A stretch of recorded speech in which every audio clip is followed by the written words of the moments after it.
I really can't believe it, but we are now 2 weeks through the debut of the Sportsline Podcast here on CHCH. I'm your tour guide, Bubba O'Neil. Folks, one of the slogans for sports in this area for me is, if you can make it in Hamilton, Halton, and Niagara, you can make it anywhere. And it's those teams, executives, athletes, and broadcasters who will be front and foremost on the Sportsline Podcast.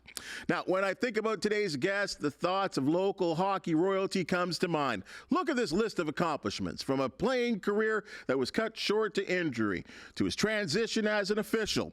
Afterwards, Don Robertson separated himself from the crowd with sharp ownership, promotion, and management when it pertains to senior AAA hockey. In addition to national, provincial, and league success, Don is a member of the Ontario Hockey Association's Gold Stick Order of Merit for outstanding service to the game. Mr. Robertson, because I will call you Mr. Thanks for joining us here on the Sportsline Podcast. You're welcome, Mr. O'Neil. I'm grateful to be here. I think one of the people, or at least when people talk to me about local hockey in our area, and which has been, is so successful over the years, sometimes senior AAA hockey kind of gets forgotten. So when I'm doing sports here at CHCH sometimes, and I bring up the likes of the Dundas Real McCoys, I do get people saying, what is senior AAA hockey to you? Senior AAA hockey is the highest level of amateur hockey in Canada. Mm-hmm. It's been considered that way since 1891, and it continues to be that way. It's a mixture of former juniors, former professional athletes, NCAA, CIS. Our team last year that won the Allan Cup, we had Chris Campoli, over 300 games in the NHL, Darren Haydar in the American Hockey League Hall of Fame, and a number of former amateur pro players from the Dundas area and the greater Hamilton area that come together and we compete. And we compete for the world's oldest national hockey championship. And that's what it is. It's such a high level. And people that come absolutely love it. And the problem is we don't have the marketing dollars to do what the Hamilton Bulldogs do, and because it's not a business. Mm-hmm. I mean, we run it like a business. We do the promotions like a business. We don't have full-time staff. We have the best and the biggest army of volunteers in the league, and they take great pride in what we do. Mm-hmm. The game night experience is fun, whether it's 50-50 draw, whether it's going up to Sean and Ed's bar and having a beer and watching the game. I mean, we do the whole package. But, it ebbs and flows. COVID took a whack at us a little bit. Sure, as everyone. Yep, and we're fighting back. Mm-hmm. And, we've got a team in Wentworth, across the road from here, playing out of Harry Howell Arena, mm-hmm. and Stony Creek, and the Tigers, who just were the Hamilton Steelhawks Steelers, moved back to Stony Creek, where they had the Generals, who won an Allan Cup, mm-hmm. and the Brampton Buccaneers. Mm-hmm. So we've got some expansion plans. We'd like to get into the Peninsula. We'd like to go back into the Cambridge area. We'd like to have 6 to 8 teams. Mm-hmm. But, we play an abbreviated schedule because the athletes now are all in their 20s or 30s. So they're married. Lots of them have kids. Mm-hmm. They have full-time jobs. So it's not like junior kids who practice at 4 o'clock, can't wait to play a 60-game schedule. Mm-hmm. We have to accommodate to get that level of athlete. Mm-hmm. And that's what we do. And it's the best amateur hockey in Canada. And you can boast a little bit. You can stick your chest out a little bit because of this wonderful trophy that we have sitting in front of us, because the team that you own, the Dundas Real McCoys, have been around forever. They are the current national champions. And that's got to feel real good to have that in your possession. Yeah, we're not giving it back. Going to keep it. You called me, and I realized we had the Allan Cup in the office, and I think, well, it'd be kind of cool. So this trophy was first given out in 1908. Wow. And when I say it's the world's oldest hockey championship, it started being competed for in 1891. Mm-hmm. They competed for the Stanley Cup. And some of the various teams, Montreal Wranglers, the Ottawa Cliffsides, they come from across Canada. It's a Challenge Cup. Mm-hmm. But they were starting to pay some guys. Now, I can't imagine in 1893 or 1906 what a guy was getting, but mm-hmm. maybe he's getting $100 a year to play. And then they said, it's getting too professional. You want to run a pro league? Run a pro league. And they booted a bunch of the teams out. And the team said, well, we're taking the Stanley Cup with us. All right, so that goes. The championship remains the same. And so now they need a new hockey championship to be played for the best team in the Commonwealth. Lord Gray said, I'm going to make up a cup for it. Sir Montague Allen out of Montreal, who was an industrialist, said, well, I've already got one. The question is whether or not he actually had one or not. So he put that forward. So in 1908, the amateur hockey in Canada started competing for the Allan Cup. Lord Gray had to settle with a league that you're in love with. It's called the CFL. Okay. He's a little more famous now because of it. Right. But back in the day, this would have been a more prestigious championship, likely, because hockey's our game, right? But the amazing thing is this trophy still sits here today and is still coveted by so many hockey players and teams and coaches and executives and owners like yourself. And, this is your third as an owner, I believe? Coach, manager, owner, yeah. Right. We won 3 of them. So two with Dundas? Yep, 1 with the Brantford Mott's Clamatos. Now, that's a great story. Yeah. So the Flamborough Mott's Clamatos played out of the Beverly Community Center, and the building wasn't big enough. We started getting some pretty decent profile players. We had Bobby Hull's 2 sons, Blake and Junior, Bobby Jr., Rocky Saganuk, Stan Jonathan, Ronnie Settlebauer. Stan Jonathan. Yeah, Stan could go. And so we started accumulating former NHL players. And we had a whole bunch of them. And everybody would bug me, how do you get them? And what's the secret to getting them? And assuming we were paying them, and we weren't, we pay them mileage, still do today. We don't pay our athletes, we pay them mileage. And I wouldn't tell them. But the simple fact was, we just asked them. Donnie Edwards got let go by the Toronto Maple Leafs. He'd won an Ontario championship in Caledonia, his hometown with the Corvairs. I called him up and said, what are your plans? I got his number, of course. And he said, well, I'm going to wait and see who picks me up. He'd won a Vezina like 4 years before that in Buffalo. They're the Sabres, yeah. And I convinced him he'd be better off playing at our level because it's the best amateur you can play rather than pick up hockey on a Tuesday afternoon to stay ready. He won an Allan Cup with us, was voted MVP of the Allan Cup in 1987 with the Mott's Clamatos, and 6 weeks later signed with the Oilers. Wow. So there used to be a lot of that. I mean, that 87 team had 11 former NHLers on it. So that kind of comes back and forth. You don't get as many, Bubba, NHL guys anymore because they make so damn much money. Most of them don't even come home, and most of them want to live where it's warm. Right? So the access to them isn't as great. But the real key for Wentworth, Stony Creek, Dundas, the local teams here, is get guys that still want to play. Right. Guys that still have the itch.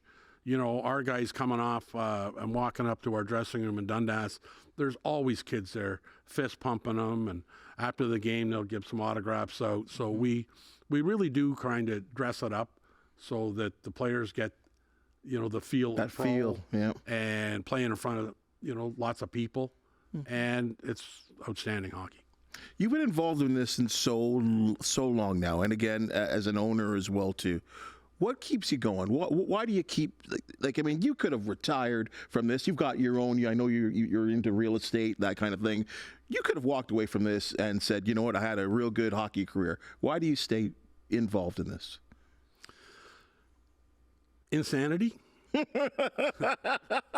know what? There's been a couple times when I thought, this is a lot. But when you see the fans that come, and you see the community work that the Dundas Real McCoys and our group do, like we do fundraisers and awareness nights for CIBC, breast cancer research, Margaret's Place, local hockey teams. Used to do teddy bear toss before they put all the netting up, and ML's Christmas Tree of Hope, and with you guys with the teddy bear toss in the past. When you see all the community work that we do and all the good that comes from it, I am, and my wife is a great partner in this now. Suze helps me an awful lot. I do it because I'm a selfish guy. I do it because when we do all these things and our group do all these things, it makes me feel good. And that's the selfish part of it. And that's the truth. I can't flower it up. It makes your heart feel good when you have something that can bring awareness to something and help them raise money and be a part of your community And when you host a national championship and you can get thousands of people to come to the community of Dundas and the Hamilton area, there's something wrong with you. It doesn't make you feel good. But it's lots of hours, but it's a hobby, right? I mean, I'm busy, you know, I mean, I own ComChoice Real Estate in Dundas. It's the oldest real estate firm in Dundas. We have a great group there. I sell a lot of farms. I sell a lot of commercial industrial. I sell a lot of residential stuff. But this is a hobby. I mean, I used to golf more, but I'm so bad at golfing now. This is a better hobby. So it doesn't interfere with the real estate work, but it's a community involvement. And again, it's just being selfish. It just makes you feel good to do good things. Well, I'm going to tell you on behalf of the entire community, thank you for your selfishness, because I know the benefit that your league does for so many people in this area and the joy that it gives. And as you said, even extending that to the charitable issue of what you're doing as well, too. So I'm sure there's a lot of people that would be thanking you right now for your selfishness. Well, we're going to keep doing it. Oh, that's the best part of all. And, you know, we're in the final throes. The Allan Cup, again, means a lot to me. Its significance in the greater hockey picture now has struggled, and it's been kind of ignored, and we're fixing that. We have a group we have a committee now from Newfoundland to Alberta. BC is going to get looped into it. We're going to try and bring the Allan Cup back up to national prominence where it should be, because it's the oldest in the world. And so we're working slowly at getting that better and making it more important and making it more relevant. It's going to take a little bit of time. We hosted the Allan Cup last year on 6 weeks' notice, and we're in the final throes of sorting out to do it again this year back in Dundas. It's not confirmed, but we're working at it. And then we will have a template that can be launched in Corner Brook, Newfoundland, Innisfil, Alberta, Powell River, British Columbia, and we're just putting the finishing touches on how do we do corporate sponsorship. So, but that's a bigger team effort. But somebody had to do it last year, and it was great. We didn't have enough time to promote it. We didn't have enough dollars to promote it the way I would have liked to see it promoted. So it was a bit of an expensive proposition to do it, but we did it. And then we happened to win the Allan Cup, and we have the privilege now of buying a whole bunch of championship rings, which are on their way. So that's what you call the crisis of success. and that's okay. And you're right. It does get a little bit of national attention. Whoa, everything's okay? Is that Dick Bettles? Someone with his hat got the ghost of Dick. But yeah, seeing that championship game on national TV, I mean, that was a wonderful thing that we see, and that's like the growth of the game. You know, I know that this is not only just a part of what you do. I know you love hockey. You are a hockey lover. And it goes back, and I don't think you would be doing this if you didn't love hockey. Nope. You know, there's a big announcement today, actually. Big announcement today that there's going to be, and I think Mr. Bettman's going to speak in a couple hours about a possible 4-country competition. I guess Canada, United States, I guess Sweden, Finland. We still don't even know about best on best, world on world competition. You think this is good for hockey? Whenever you can't figure out why somebody's doing something in the sports business, Bubba, they're doing it for the money and the best interest of the game. So if they can grow the game worldwide, it'll be more profitable. I mean, make no mistake, NFL, NBA, it's all big business. The National Hockey League, through Gary Bettman, have become very relevant. I mean, they are across the U.S. Does it make any sense to have a team in the NHL playing in a 4,000-seat building in Phoenix? They don't make a lot of mistakes. That doesn't make a lot of sense. But if they can do that and have that survive, and if they want to grow the game in Europe, I think the fans will like it. I think they kind of tried it, and it didn't work as well as they wanted. I didn't like the World Cup. Yeah, and this is probably lipstick on a World Cup pig that they're trying to address. But they're pretty good at what they do now. Right. So will it grow the game? It might grow the game. You know, playing games in regular season games in Europe. I mean, the NFL do it. I mean, they're trying to grow the game. I mean, if that's an announcement, make no mistake, they will have studied this enough to know if it's viable and if it's sellable. So give them the benefit of the doubt. we'll have to wait and see. If it's a precursor to getting the National Hockey League back involved with the Olympics, I'm all for it. And I love the hardworking guys that put on the maple leaf for those couple of Olympics that, that a lot of people didn't know.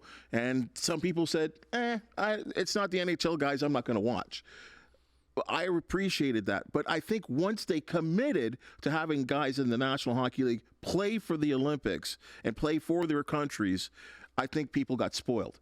And I think we got to get those guys back involved in the game here, because not having Connor McDavid represent the country for Canada bugs me. Connor McDavid hasn't played in an Olympics. That's frightening. I mean, he's 28 years old. Pardon me, he has not played in the Olympics yet. And I get it if they're on the other side of the world and you have to stop the league. But to me, that's marketing. And as Canadians, bless the guys that go and put the uniforms on. Probably a bunch of former National Hockey League players, all outstanding hockey players, but they're not our best. It's not Connor McDavid against Austin Matthews. No, it's not. You just want to see the best we've got against the very best. And boy, we all know how good that hockey is. I mean, it is outstanding, and that's a great marketing tool for them. But the NHL are tough. I mean, they only go on their own terms. And sometimes guys like me and you don't like their terms. We're saying, who gives a damn about the terms? Go do it. And hopefully they start doing it more than less. Well, and you're right, because you talk about the Connor McDavid aspect of it. What on earth does it do for USA Hockey for Austin Matthews to throw on that jersey? We kind of forget that because he's a Maple Leaf, that he's playing for Team USA, and what a plus that would be for Team USA.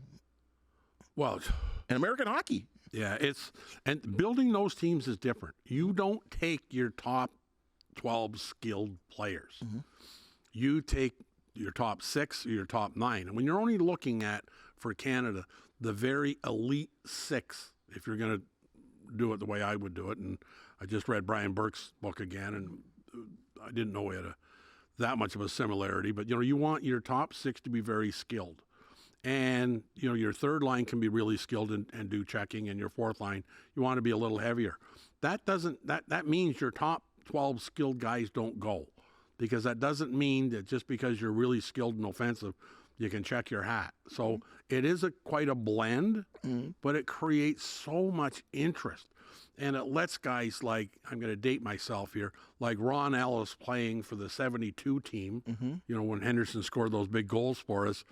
I mean, he was offensive, but he was great defensively, and he was put on that team. Right. And if you look at how we build the teams, that's how they're done. You need guys that can shut down the top 6 from the U.S., right? You can't have all guys doing toe drags. You got to have somebody that will try and get in Austin Matthews' way and try and piss him off so he's not going to score 4 goals a game. Right. And those generally aren't your offensive guys. That's not Sidney Crosby. That's why Bergeron was so good. That's right. And remember Claude Lemieux, who went from team to team to team? Yes. What a pain to play against. And he was at best average during the regular season, but he was a rock star in the playoffs. And that's what you need for the Olympics. And I hope we get back there, because it'll be fun. You're right. The American side of the game has grown so much. Huge. And I still believe, as I think many do, a lot of it goes back to the Gretzky trade. When Gretzky left Edmonton and went to L.A., think what you want of Bruce McNall, but he did a lot of good work for American hockey by bringing Wayne Gretzky to California and L.A. and making that a place to be. Think about in the, I know there was the Kings at can you imagine in the early 70s saying that there'll be 3 teams in California in the National Hockey League? That's crazy for me to think that adding the Ducks in San Jose. And you know what? And each one of them, I mean, Anaheim going to the Stanley Cup as well too a couple of years back. Like, these teams have been successful, and the Kings obviously they've had some success as well too, winning a couple of cups. Oh, I mean, well, Ducks won it. Yeah, Ducks. Yes, that's right. Right. Ducks won it when Burke was there. Yep. And it's kind of funny. I used to do some things for the Oilers, and a friend of mine, Pat LaForge, was their president. Yes. So I went to Edmonton, and he says, we're going on the last leg, so we were going to go golfing in Palm Springs. And he says, do you want to go to a couple of games before we go? Sure. So I go to his place. Traveled with the Oilers, and boy, do those guys know how to travel on the jet. I was there, and their chairman was there. And I said, I'm going to get something at the coffee shop. He said, no, eat on the plane. I'm going to go. I mean, it's amazing how they give you knives and forks. I mean, the options for eating are unbelievable. Anyway, Laporte says to me, he says, everybody's, you're a Hamilton guy and you're annoyed Hamilton can't have an NHL team because Toronto and Buffalo are so close.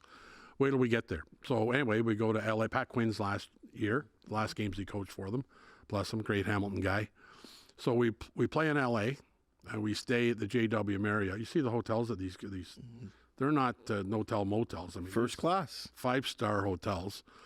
So we get on the media bus to go to Anaheim because we're playing the next day. So I said, what are you talking about? He said, you'll see. The ride from downtown LA to Anaheim was 35 minutes. Like, I had no idea, no perspective where Anaheim is. And Right. to me, it's like Burlington, Hamilton. Everything's all mixed into one. I mean, it's 35 minutes away. He said, so they can have two teams in LA, in essence, LA, but you can't have two in Southern Ontario. That makes sense. Because there's not enough hockey. Don't get me started. Are you kidding me? Don't get me started. Wow. Anyways. And now, okay, there's two things there I want to touch on. And we'll put that on pause for a second because I do want to talk about Hamilton and the National Hockey League. So let's leave that for a second here. God bless Mr. Balsillie. But you talk about this Team Canada team, and you've coached. You've been a general manager. You've been your owner. I'm going to put you on the hot seat. First of all, who's your head coach of Team Canada right now? Oh, you won't like it. I'd bring Mark Crawford back. I think he's a genius. Mark Crawford. Okay, wow. He's been an assistant for the last couple of ones, but wow. Okay, so he's running the team. Who's in net? Oh. Funny because the best goaltender in the league right now is an American in Hellebuck. I was going to say that has been one of our challenges for a long time. Like, Canada has never had 2 or 3 premier goaltenders, and to sort out who it should be. Like a long time ago, I would have went with Price. I mean, he would have been the guy, I guess. I think I'd bring Price back. No, but seriously, Yeah. Van Beesbrook for the U.S. The U.S. always had better goaltending, seemingly Richter. than we did. I mean, we had Brodeur, we had Patrick Roy, we had some guys. We had Curtis Cujo, Okay. but he was like third in line. Yeah. Who's the kid that went to Vancouver? He played in Florida. Luongo. Luongo, yeah. Luongo, yeah. Like, you mean, But yeah. off the top of my head, who's the best goalie from Canada? I don't even know right now. Skinner for Edmonton, maybe. As you talk about Edmonton, not a lot of great. Maybe Joe Wall turns into something. He's an American. Oh, there you go. So there's the challenge, is when it doesn't come like that, that's not good. It's not good.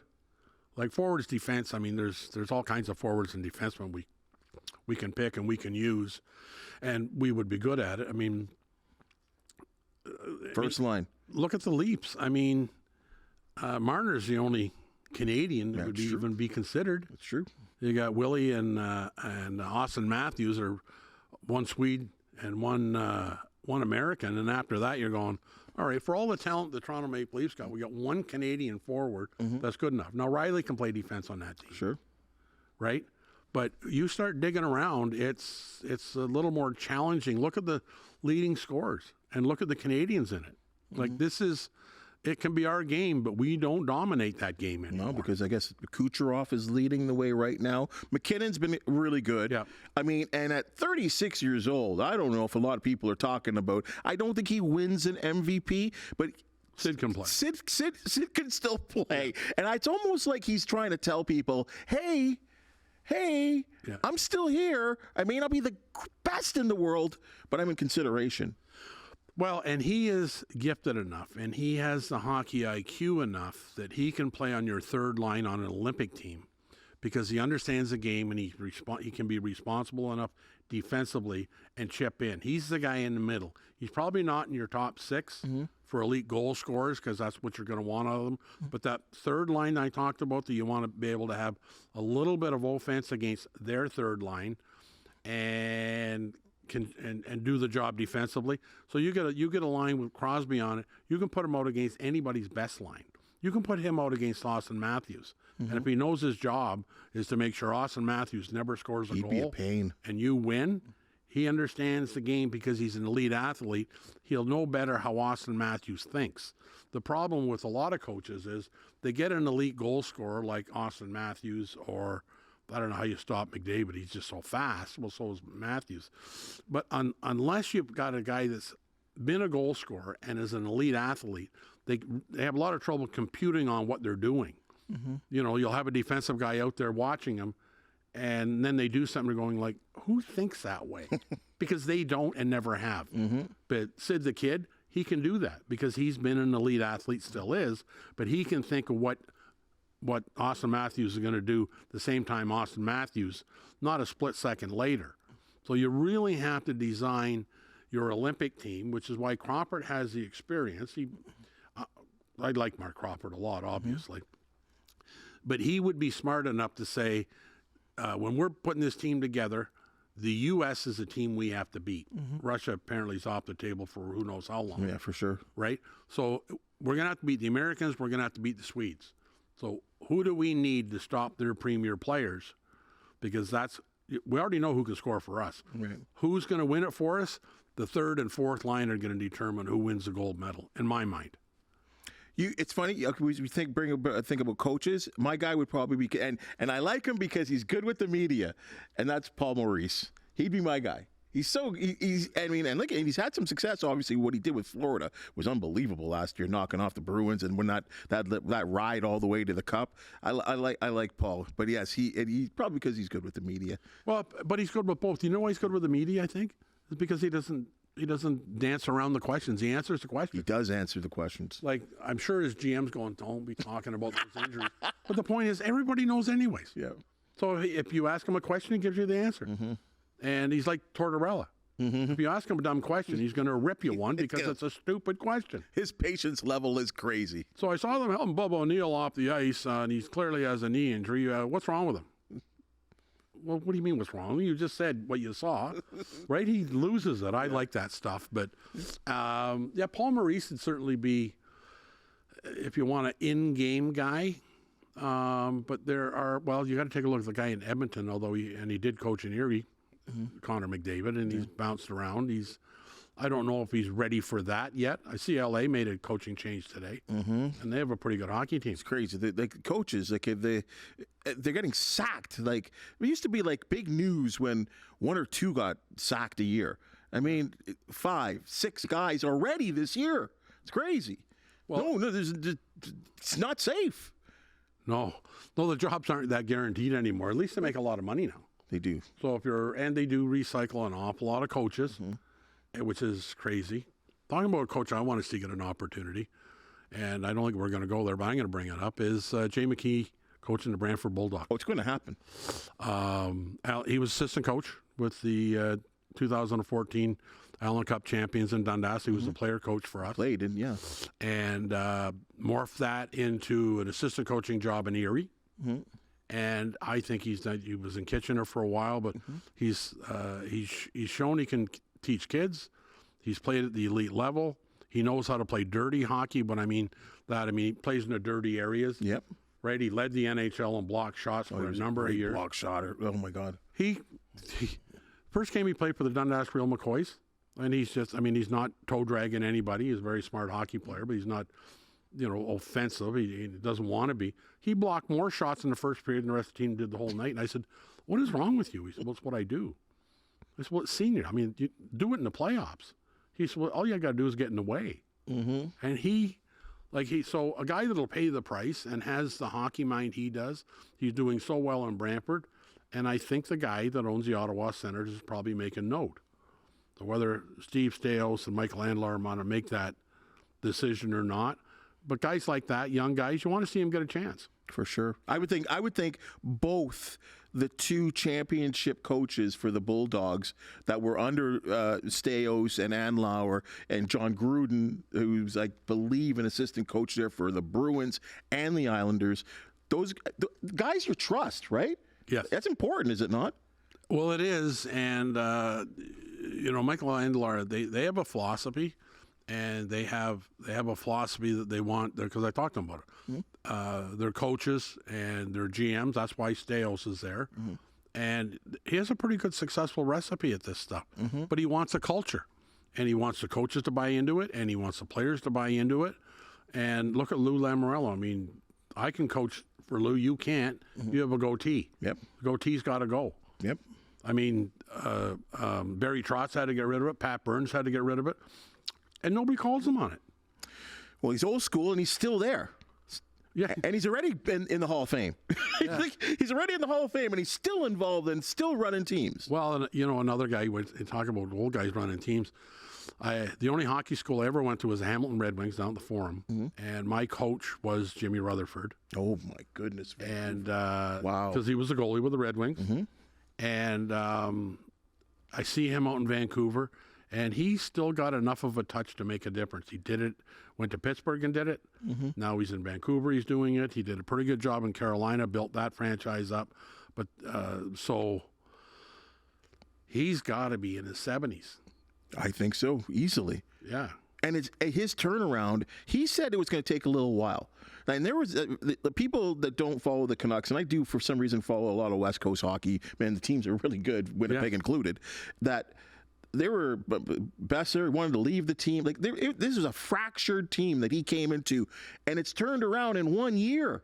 They're leading the National Hockey League right now. He said it's going to take some time, but he's smart enough. When you make that's a pretty ambiguous statement. This is going to take some time.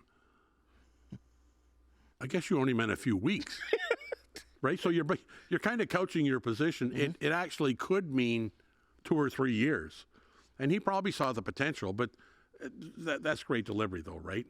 Under promise and over deliver. Right. He's probably looking at it saying, if we can get these 4 or 5 guys to do what they want to do and buy into what we're trying to do, and we augment that a little bit, we could be a lot better than a lot of people think, and they are. They're real good. And so is Winnipeg. Winnipeg, real good. Like Winnipeg weren't even filling the rink at the start of the year. No, they were. That was the storyline. Coming to Hamilton. Okay, well now you drove me right there.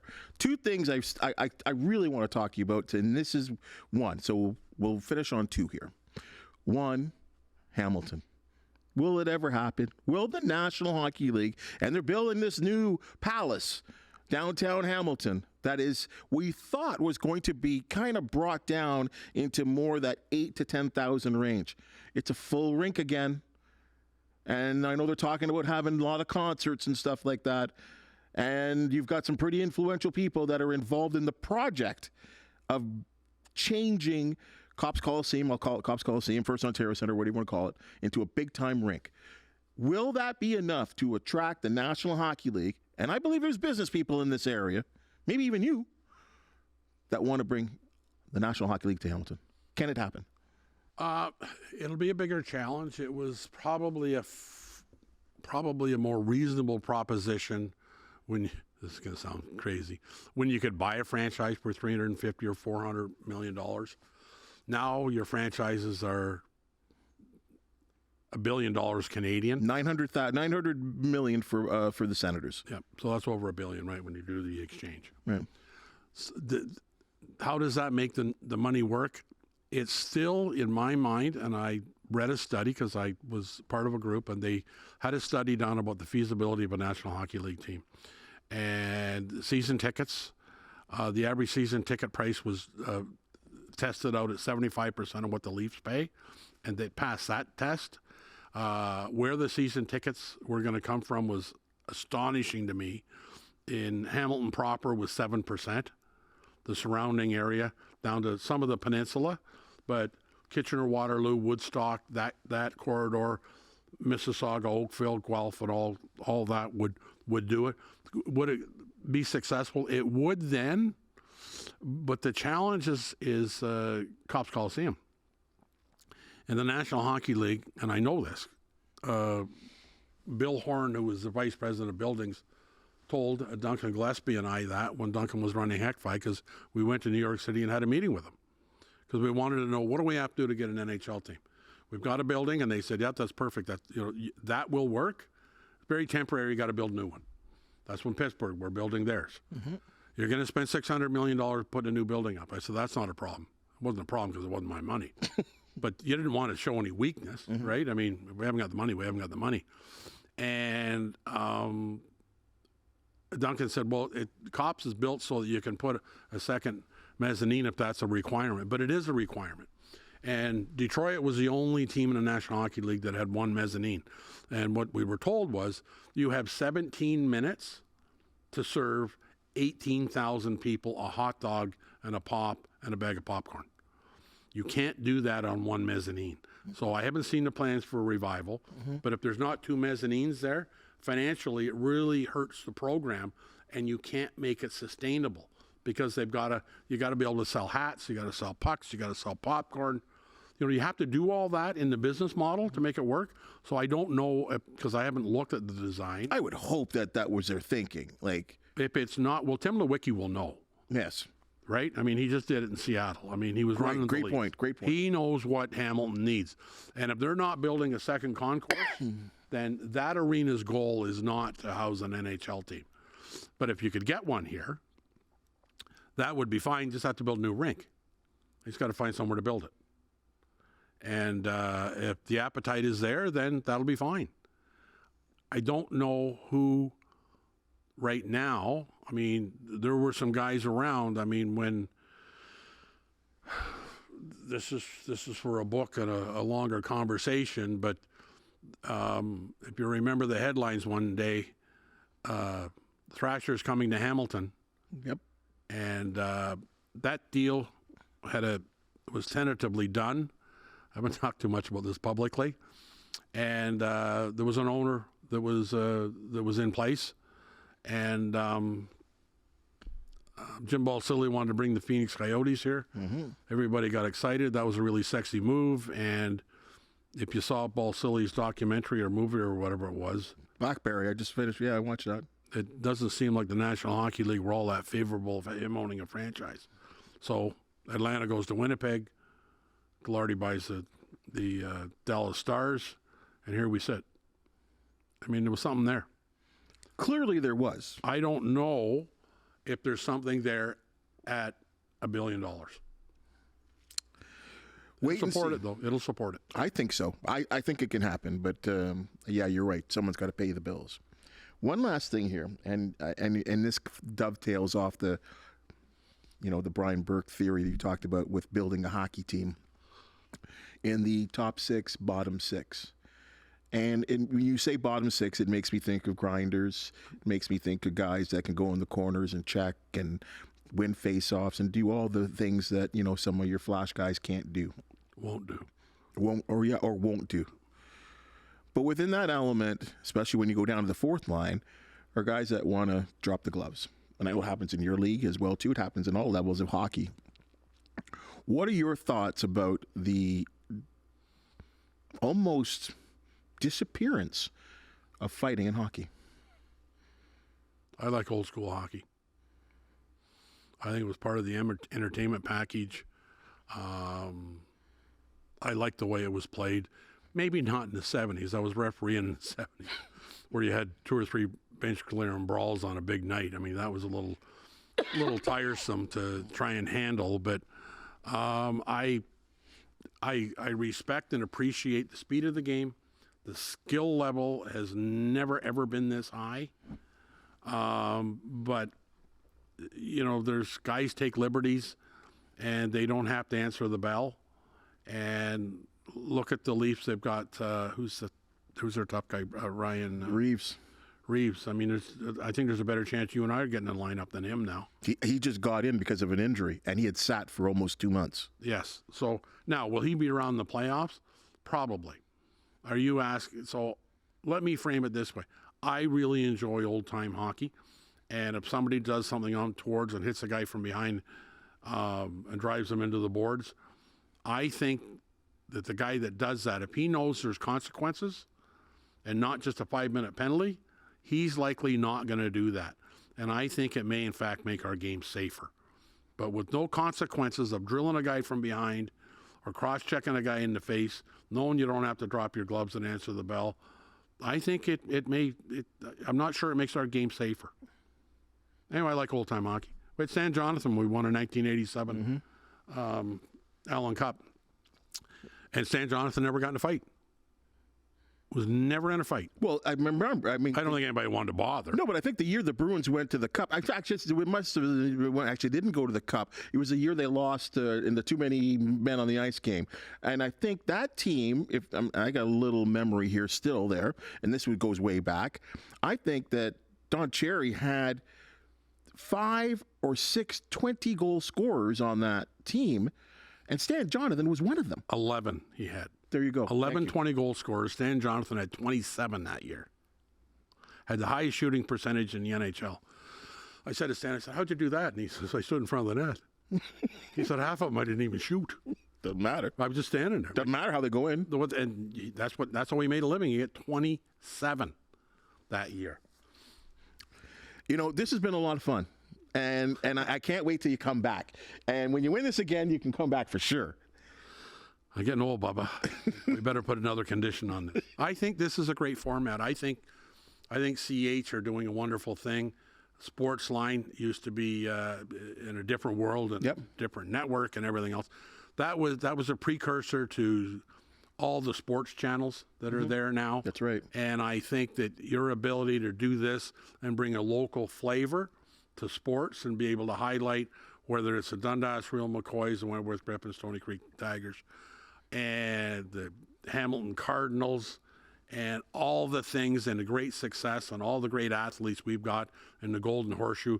You've been a big promoter, and people like me are very grateful, and we take notice of it. And I think this is a wonderful format, and I hope it's very successful, and it will give local teams and lots of people that deserve recognition an opportunity to chat with you. And I'm sure it's going to be a home run. Congratulations. I think it's wonderful. Thank you so much. And I really appreciate the fine words. And there are a lot of people that, you know, well before me that have represented and, you know, worked for CH and done exactly what you said. So I just want to be the continuance of it. And as we morph into different types of media as well, too, I think that's why we think this is important. Because off the top of what I said there, if you can make it in Hamilton, Halton, and Niagara, you really can make it anywhere in terms of sports. Yeah, you can. I mean, it's a wonderful hotbed, and I would really encourage people to take the time to go out and watch a MAC basketball game. You know, watch a Hamilton Cardinals game. I mean, you don't know. I mean, it's next to nothing. People are just trying to cover their expenses. Nobody's getting rich at these things, but they work hard and they make a contribution to the community. And I think sometimes that it should be enjoyed more. And if things like this make more people come and watch, that makes the world a better place, and it makes Saltfish guys like me happy. Well, you look at those Welland Jackfish of the IBL; they're getting 5,000 a game. It's amazing, and they've got crazy promotions, you know, and it's very much kind of like the senior AAA hockey. It's kind of a senior AAA baseball with a lot of young guys as well too. But they're out there playing because, you know, maybe the young guys want to make it to the next level, but also it really is for the love of the game. And there's something to be said about that. It is, I mean, I never played hardball in my life. I grew up in Linden. It's a small town. We only played fastball out there, so I never played hardball. But when you see it and you appreciate it, but you can do it in the summertime. And the world's changed. If you and I want to go, I don't know if you ever have a beer with me, but you know, if we want to go to a game and grab a box of peanuts and have a beer in a summer night and watch a good ball game, what a wonderful opportunity. Yep. Hockey's a little different. You kind of got to go through a snowstorm sometimes to get there. You got to brave a little of the cold to go sit in a cold rink. It's a little tougher sell, but good for them and people like the Cardinals and everybody else that are doing it. Well, this is great. Thank you. Thank you so much. And you know what? I'm going to keep you to that. You, me, Radley, Zampard, whatever. Go out and watch a Cardinals game when the summer comes. All right, we will. Great. Hey, folks, this has been a wonderful chat. Thank you so much for joining us, Thanks, Don. Bubba. Congratulations and continued success. Thank you. Right on. Hey, folks, as we say, if sports with a Southern Ontario twist is your thing, the Sportsline Podcast wants to hear from you. Contact us at many of the CHCH's social media platforms. Please subscribe to the Sportsline Podcast, TikTok, YouTube, and I'll encourage you to leave a comment. Hit that thumbs up or 5-star button so you always do get the latest and the greatest. For the amazing hands and minds that make this production possible, thank you for hanging out with us, and we will see you next week.